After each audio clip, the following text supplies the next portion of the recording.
Hello बच्चों, let's read the question. N alternating voltage E in volts equals 200 root 2 sin 100t is connected to 1 microfarad capacitor through an AC ammeter. The reading of the ammeter shall be.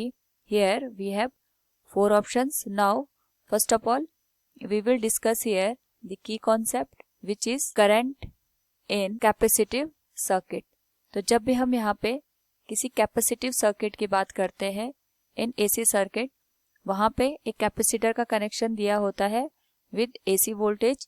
Now यहाँ पे जो AC voltage की value given है that is E equals 200 root 2 sine 100t.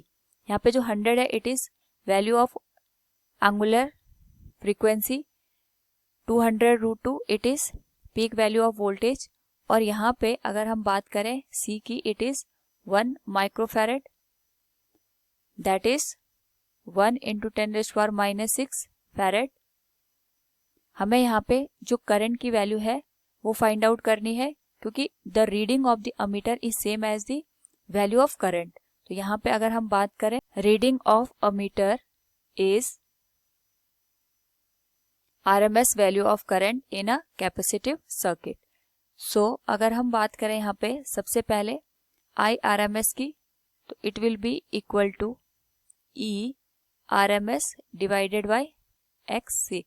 यहाँ पे XC capacitive reactance की value होगी. So IRMS equals जो ERMS है उसकी वैल्यू यहाँ पे हो जाएगी 200 root 2 divided by root 2 multiplied with X into C. तो सबसे पहले हम यहाँ पे कैपेसिटिव रिएक्टेंस की बात करेंगे और कैपेसिटिव रिएक्टेंस की वैल्यू हो जाएगी 1/ओमेगा C. ओमेगा की वैल्यू यहाँ पे 100 गिवन है. So it will become XC equals 100 into 10⁻⁻⁶.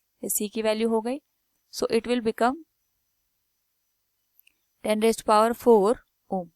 Now अगर हम यहाँ पे रूट मीन स्क्वायर करंट की वैल्यू फाइंड आउट करेंगे it will become 200 root 2 divided by root 2 और XC की वैल्यू हो जाएगी 10⁴. सो इस पर्टिकुलर केस में जो RMS वैल्यू ऑफ करंट होगी that will be 20 milli ampere. और यहाँ पे जो RMS वैल्यू ऑफ करंट हमें मिली है it will be equal to the reading of ammeter.